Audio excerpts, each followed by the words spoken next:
Bonjour à tous. Dans cette vidéo, une autre vidéo de réflexion, j'aimerais revenir sur ce que j'ai appris durant mes voyages ces dernières années, particulièrement les voyages depuis 2015, donc depuis que j'ai eu cette intention d'avoir ce style de vie où je voyage d'île en île. Et donc si on prend tous ces voyages sur quelques années, je remarque qu'il y a des tendances. Et l'une des tendances, c'est de manifester ce que j'appelle un pivot. Un pivot, c'est une personne qui me conduit à une autre personne. C'est une personne qui me permet de pivoter vers une autre personne. Je vais vous donner 3 exemples de pivots que j'ai manifestés. À un moment, j'étais en contact avec une actrice qui habitait à Paris. Et elle souhaitait faire une formation comme ça, que je la forme pour accélérer sa carrière. Et donc, ok, je lui ai dit, ok, ben, cet hiver, si tu es libre, tu passes en Suisse, chez moi, et je te fais cette formation. Donc, je lui ai préparé un programme d'entraînement. Et puis, cette personne, à la fin, n'est pas venue. Cette personne a totalement disparu de la surface de la Terre. Mais par contre, à cette époque-là, j'ai commencé à être en contact avec Gabrielle Marie, qui est aussi une actrice, qui habite aussi à Paris, et qui m'a manifesté aussi le souhait comme ça d'être formée de la même manière. Et pour elle, c'était pas un problème de venir en Suisse, comme elle n'était pas loin, à Besançon, Neuchâtel, c'est pas loin. Et donc, Gabrielle Marie, c'est elle qui a été la bénéficiaire d'une formation que j'avais prévue pour une autre actrice, en fait. Et ça, c'est un pivot. Donc la première actrice m'a permis de pivoter vers Gabrielle Marie qui a reçu la formation. Un autre exemple de pivot, c'est donc quand j'ai annoncé que j'allais à La Réunion, il y a plein de gens de La Réunion qui m'ont dit « Oh, il faut que tu organises un meet-up, une rencontre, machin. » Et ces gens ont insisté, il faut que tu organises une rencontre, Et puis je me suis dit « Ok, je vais organiser une rencontre quand j'arrive à La Réunion. » Mais aucune de ces personnes n'a voulu me rencontrer, en fait. Quand je suis arrivé là-bas, ces personnes m'ont dit « Non, nous on veut pas te rencontrer. » C'était comme ça. Et à la fin, donc j'ai organisé cette rencontre, mais j'ai rencontré d'autres personnes. Et peut-être, quand j'ai rencontré ces personnes aussi avaient le souhait de me rencontrer, le souhait sincère de me rencontrer. Et donc, les personnes qui m'ont dit au début, quand tu viens à La Réunion, on se voit, et qui ont ensuite disparu, m'ont permis de pivoter vers les bonnes personnes qui peut-être n'avaient pas la possibilité de me contacter ou l'opportunité de me demander de faire une rencontre. Donc à la fin, j'ai rencontré peut-être les gens que j'aurais dû vraiment rencontrer. Et un dernier exemple, c'est je connaissais cette personne sur Genève qui me disait « Oh, il faut que tu passes à Genève, il faut qu'on se voit à Genève, blablabla. Bla, bla. » Et puis finalement, j'ai dû passer quelques jours à Genève. Et quand je suis arrivé à Genève, j'ai contacté cette personne m'a dit « Non, non, je ne veux pas te voir. » Mais c'est pas grave parce que durant ce voyage de Genève, j'ai rencontré d'autres personnes et peut-être que je devais rencontrer ces autres personnes. Donc là encore, c'est une personne qui me permet de pivoter vers une autre personne. Ça, c'est une tendance très claire que je remarque depuis quelques années, c'est la tendance des pivots. Et alors ces personnes qui jouent le rôle de pivot, ces personnes qui insistent, faut qu'on se rencontre, faut qu'on fasse un truc, faut se faire ceci. Ces personnes disparaissent en fait. Une fois que le truc se produit, ces personnes ne sont plus là. Par exemple, quand je suis arrivé à La Réunion, donc tant que j'étais pas à La Réunion, ces personnes me contactaient, faut que tu viennes, faut que tu viennes. Une fois que je suis arrivé à La Réunion, toutes ces personnes ont disparu. Même chose pour la personne de Genève, totalement disparue de la surface de la Terre. Même chose pour la première actrice. C'est comme si elle n'existait plus, c'est comme si elle avait été absorbée par le sol jusque je ne sais pas où. Donc ça, c'est la tendance des pivots. Une autre tendance avec mes voyages, c'est que les voyages deviennent de mieux en mieux. Et j'y reviendrai plus en détail dans une autre vidéo. La vidéo où je fais mon bilan, je ferai mon bilan de ce voyage à Bali. Donc on est l'hiver 2014-2015 et je suis à Lucerne en Suisse. C'était un voyage totalement magique. Et puis je suis retourné presque chaque année à Lucerne, plusieurs fois par an, et j'ai jamais pu recréer la magie de ce voyage. Il y a des facteurs en fait, il y a des facteurs que c'est impossible à les recombiner pour recréer une expérience similaire. J'étais dans ce grand hôtel, il y avait très peu de gens, c'était des touristes non européens, il faisait -10 dans cette époque-là, il y avait beaucoup de neige, c'était très calme.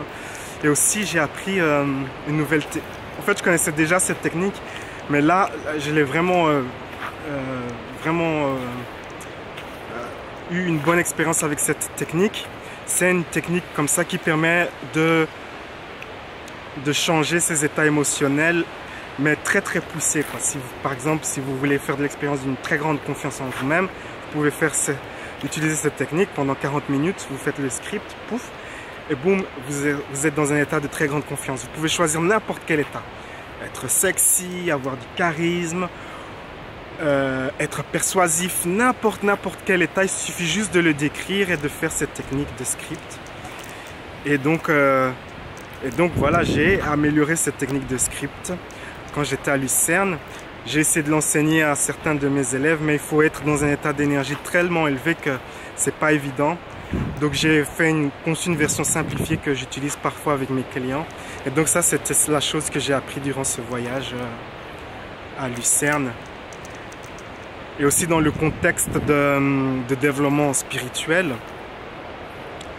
Ce que vous pouvez faire avec cette technique, c'est l'expérience de votre peur la plus profonde. Donc vous pouvez faire un script pour accueillir votre peur la plus profonde et tenter de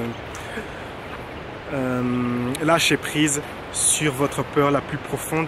Et donc c'est vraiment un bon outil également de développement spirituel que j'ai inclus. Donc j'ai ce programme comme ça de 4 jours où je prends une personne et on va dans un endroit isolé et on fait des méditations. Eh bien, dans ce programme, il y a cette technique. Après Lucerne, j'ai été aux îles Canaries. Les îles Canaries, c'était pas terrible le voyage comparé aux critères d'aujourd'hui, car les voyages deviennent de mieux en mieux et donc les critères sont de plus en plus élevés. Le voyage aux îles Canaries, j'ai appris développer cette discipline, cette éthique de travail que peu importe, il y a des jours où je me sentais pas bien, il y a des jours où j'étais fatigué, mais peu importe, je me lève et je fais ce que j'ai à faire, je travaille, je fais tout ce que j'ai à faire. Et ça, c'était vraiment le commencement où j'ai vraiment développé ce sens de discipline.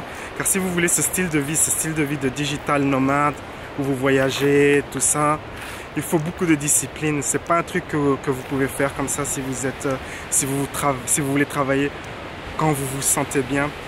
Vous n'allez pas réussir à créer ce style de vie. C'est un style de vie qui demande beaucoup de discipline. Donc j'ai fait Tenerife, bof, c'était bof. J'ai rencontré mon amie Auguste, une musicienne de rue. Elle voyageait à travers toute l'Europe, comme ça, avec son sac à dos en marchant et tout. On a fait une vidéo ensemble. Et je l'ai aidé à manifester. Donc elle se plaignait de ne pas gagner beaucoup, tout ça. Et puis je lui ai expliqué comment manifester des trucs. Et puis on lui a demandé de faire de la musique à un événement, tout ça. C'était une expérience intéressante. C'était d'ailleurs la seule expérience intéressante de tout le voyage. Puis j'étais à Gran Canaria, toujours dans les îles Canaries. Gran Canaria, j'avais des amis que j'avais plus vus depuis des années, donc c'était bien de revoir mes amis. Ensuite, j'ai fait Fuerteventura, c'était pas terrible. D'ailleurs, j'ai perdu 150 € en taxi à Fuerteventura. Parce que si vous voulez, quand vous achetez un ticket à Gran Canaria pour aller à Lanzarote, il faut passer par Fuerteventura. Mais le ferry vous laisse un point de l'île et votre connexion est de l'autre côté de l'île. Vous avez 1 heure pour prendre la connexion et eux, ils n'organisent pas les transferts, il n'y a pas de bus, il n'y a rien. Et donc, j'ai dû prendre un taxi pour filer de l'autre côté de l'île et prendre mon ferry pour aller à Lanzarote. C'était pas évident, ça m'a coûté 150 €. Lanzarote, il n'y a rien à faire à Lanzarote, c'est un endroit ennuyant. Donc voilà, j'ai eu ce voyage tranquille sur les îles Canaries. Donc j'ai pris des notes parce qu'il y a tellement de choses. Une fois n'est pas coutume, il faut que je consulte mes notes. Lucerne, et ensuite après Lucerne, Tenerife. Et après j'ai été à Rhodos. Et là j'ai continué à développer cette discipline, cette technique de travail, car j'avais plein d'allergies, hein. C'était terrible, j'étais malade tous les jours, mais malgré cela, je travaillais. J'ai même eu l'idée pour un nouveau produit qui s'appelle Vivre une vie extraordinaire, qui est en vente sur mon site. Et c'est cette méditation que j'ai écoutée. Donc c'est une méditation que j'ai fait pour moi à la base, que j'ai écoutée pour manifester mon voyage en Thaïlande qui s'est produit la même année, plusieurs mois par la suite. Et donc je me souviens, je faisais même tous les jours, je faisais une vidéo pour YouTube. Et malgré que j'avais les allergies, il n'y avait pas d'excuses, je ne me sens pas bien, je suis malade, non, non, non. Je fais ce que j'ai à faire. Donc ce voyage, et aussi il y a une nouvelle tendance aussi qui est apparue, c'est que quand je suis arrivé à Rhodos, j'ai eu ce nouvel ami qui avait ce restaurant, donc j'étais toujours le bienvenu, il m'offrait un verre, un petit gâteau, il m'expliquait des trucs sur l'île. Et Rhodes, c'est vraiment un bel endroit, c'est un endroit culturel, il y a beaucoup de choses à voir, donc si vous aimez les voyages culturels. Et cette tendance de rencontrer comme ça un ami qui m'aide à connaître le lieu, qui me partage des ressources et qui est généreux, c'est devenu, si vous voulez, ça s'est développé de plus en plus. Presque tous mes voyages en Europe, j'ai une personne comme ça, je rencontre une personne qui joue ce rôle. Par la suite, après Rhodes, j'ai été à Corfou. Alors Corfou, ça fut intéressant. Corfou, je pense que c'est la première villa que j'ai louée, c'était à Corfou. C'était la première villa que j'ai louée, seule en tout cas. Et à Corfou, j'ai rencontré une personne qui s'appelle Tatiana. Et le truc de Tatiana, j'avais jamais rencontré auparavant de femme ou même d'homme qui a une énergie vraiment très très élevée. Quand je dis très élevée, c'est pas dans le sens la personne qui est souriante, sympa, enthousiaste, qui a de la bonne humeur, qui est optimiste. Non, non, c'est pas de ça que je parle. Je parle vraiment d'une énergie spirituelle très élevée, presque comme c'est très difficile à décrire en fait. On sent qu'elle dégage quelque chose, qu'elle irradie cette énergie, cet amour, ce calme, cette présence. C'est une personne très charismatique, très magnétique et avec une énergie élevée. Quand vous êtes avec cette personne, il y a cette fascination, vous êtes fasciné d'être avec une personne ainsi. Et j'avais jamais rencontré de personne ainsi, ça m'a étonné.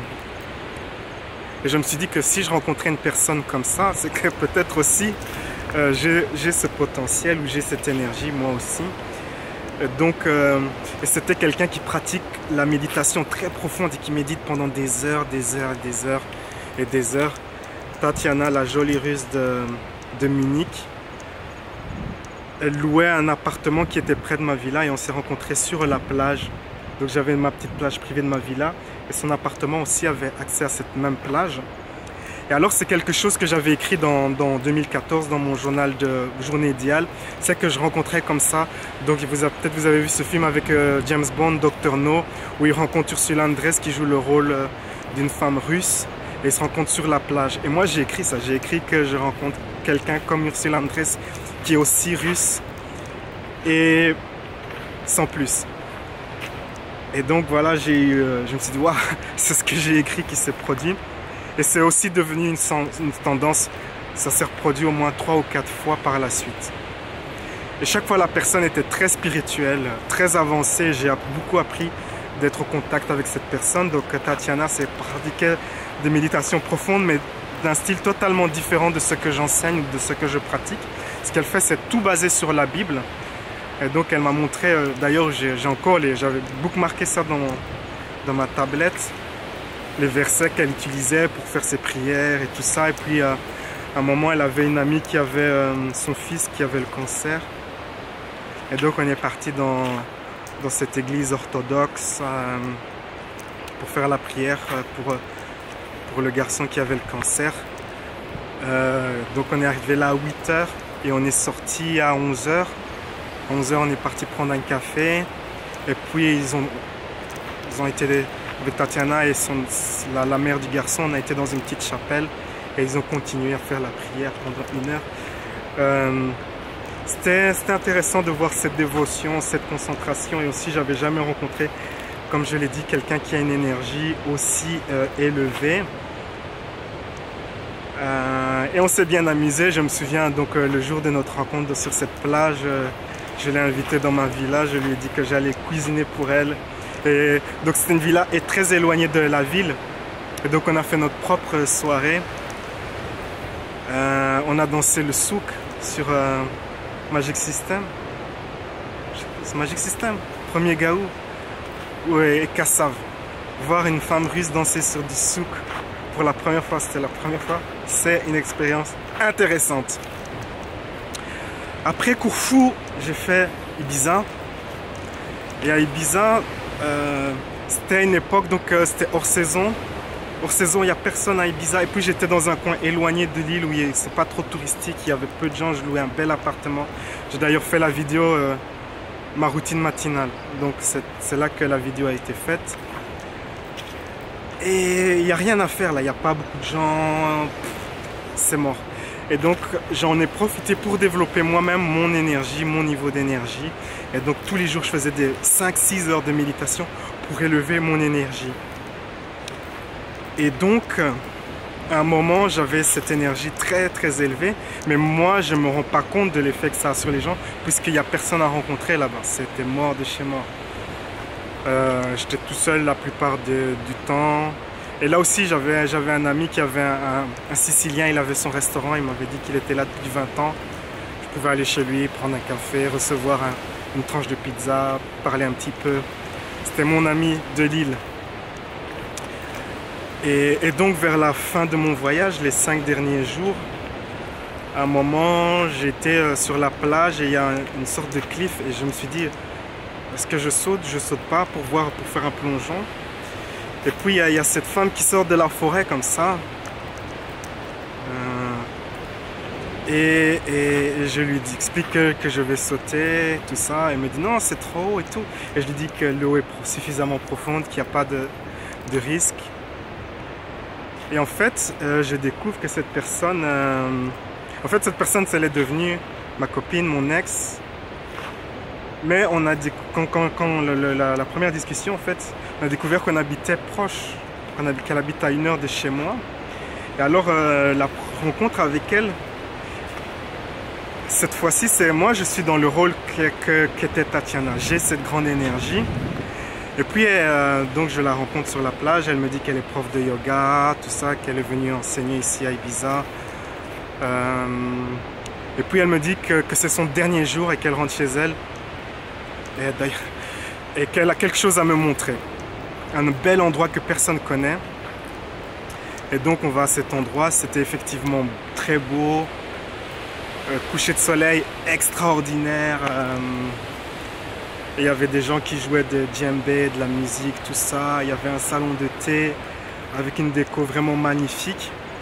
Et elle me dit qu'elle sent mon énergie, elle me dit qu'elle ressent que j'ai une très forte énergie, qu'elle aussi, elle aimerait bien développer une énergie similaire. Et donc on reste dans ce salon de thé, tout ça, on passe un bon moment. Et puis à un moment, elle me dit qu'elle a l'impression qu'elle fait une erreur si ce soir elle rentre chez elle. Et... ok. Moi je suis un peu étonné car avec le recul je comprends ces choses, mais sur le moment j'étais fort étonné. Et puis elle me demande si elle peut rester avec moi. Je dis pas de problème. Et donc elle va annuler on est parti à la société, elle a annulé son vol. Donc on est parti à la société de location de voitures pour prolonger la location de sa voiture. C'est d'ailleurs toute une aventure cette soirée là parce que on était perdus sur les sorties d'autoroute, on a bien tourné en rond pendant 40 minutes. Et donc c'est devenu, cette femme, Swan est devenue ma copine. Mais il y a beaucoup de tragédies dans sa vie, il y a beaucoup de malheurs. Et à un moment elle a dû prendre du recul avec tout cela. Son père était très malade, terminal comme ça. Donc j'étais avec elle à l'hôpital et son père est très très malade. Et elle a eu le besoin de prendre du recul, donc elle est partie vivre en Chine, dans un monastère très reculé. Parfois elle m'envoie des photos de ce qu'elle fait, des entraînements qu'elle fait très poussés. Car elle a besoin de recul. C'est une fille, c'est une femme qui a une très forte connexion avec son père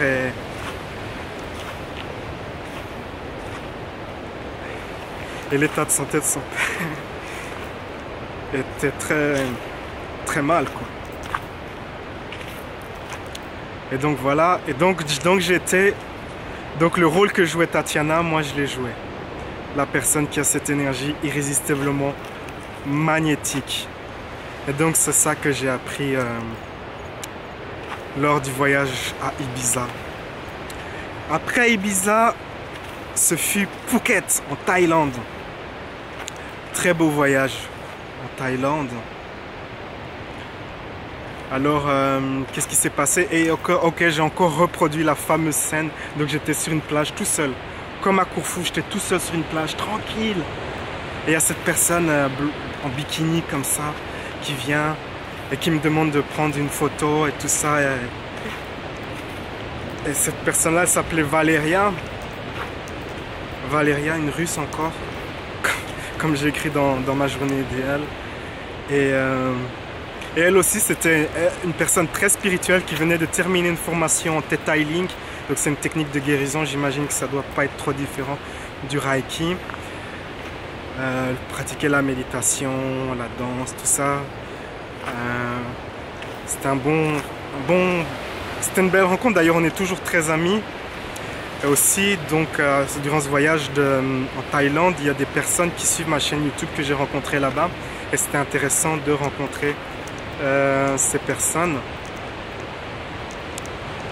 Et donc ce que j'ai appris de ce voyage en Thaïlande à Phuket, c'est que ce que j'ai écrit, donc c'est là que j'ai eu waouh, parce que là, quand j'ai rencontré Valéria, elle était habillée de la manière dont j'avais décrit dans mon scénario. J'écris, je suis sur une plage et je rencontre une personne ainsi avec elle était exactement comme ça. Et là je me suis dit waouh, c'est ça que j'ai écrit.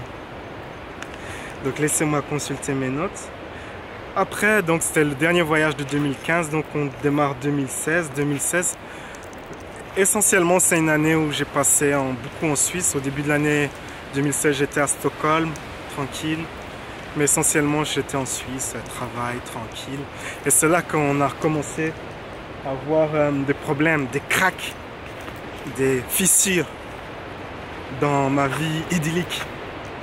C'est qu'on s'est rendu compte que les gens qui suivent ma chaîne, donc à un moment il y a tous ces gens entrepreneurs qui m'ont contacté pour se dire ouais, on organise des événements avec toi, on aimerait faire des séminaires, des conférences, des ateliers, mais les gens qui suivent ma chaîne ne sont pas du tout intéressés à faire des ateliers, des séminaires en ma compagnie en fait. Et donc on s'est rendu compte qu'il y avait un problème à ce niveau-là. Et donc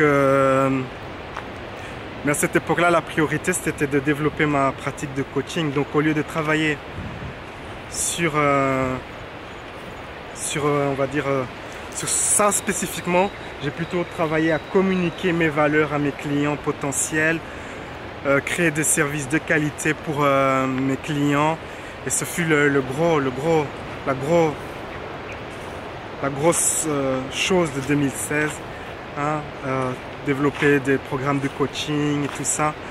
Et cela a continué jusqu'en 2017. Et maintenant, c'est vraiment bien huilé. J'ai développé plein de techniques très efficaces. Mes clients sont satisfaits, obtiennent des résultats. J'ai les clients que je veux avoir. J'aime travailler avec certains types de clients et c'est les clients que j'ai. Donc sur ce point-là, j'ai bien réussi. Sur le point où j'ai pas bien réussi, c'est avec l'audience sur YouTube qui n'est pas du tout, on va dire,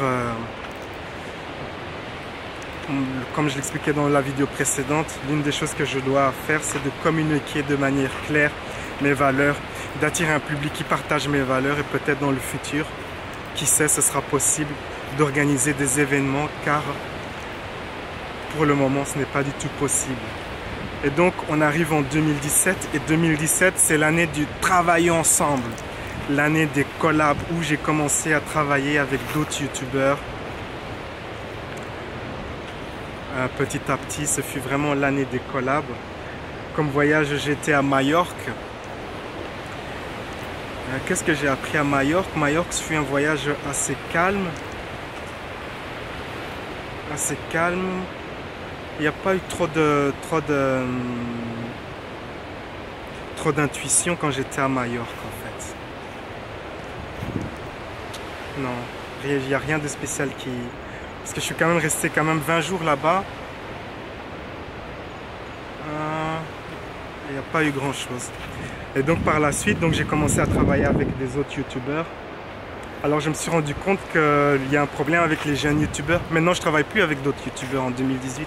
C'est fini. Parce que les jeunes youtubeurs en fait, qui ont moins de 25 ans, qui font des vidéos de développement personnel, souvent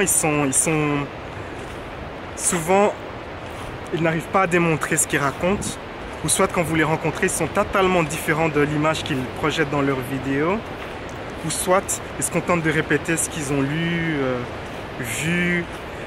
Et donc il y a trop de différence entre ce que la personne dit sur YouTube, la manière dont on se présente, et la vraie personne en vrai.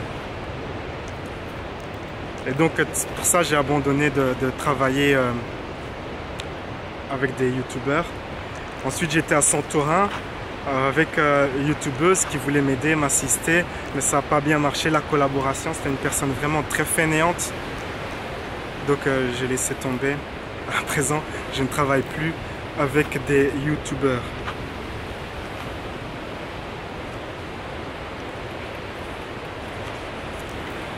Et puis finalement on arrive, et donc c'était l'année passée 2017, et donc j'ai eu mon premier voyage à Bali.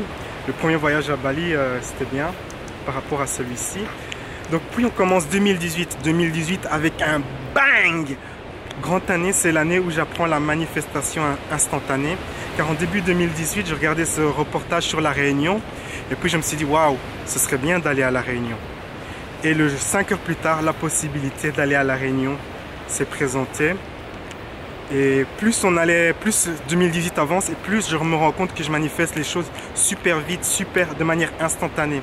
Et donc c'est pour ça que avant d'être ici à Bali, j'étais à Santorin, et Santorin fut un voyage extraordinaire où les choses se manifestaient comme ça, bang, bang, bang, bang.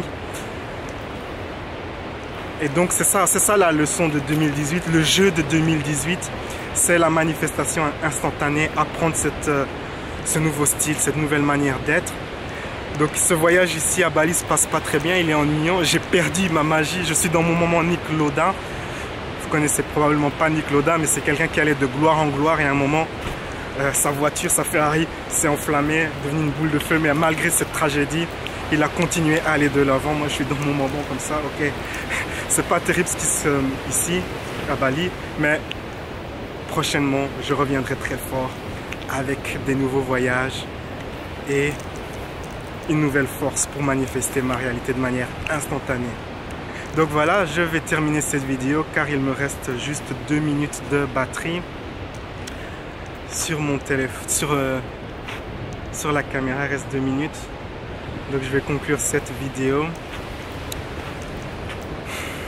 La vie est un voyage, appréciez la balade. Ciao ciao.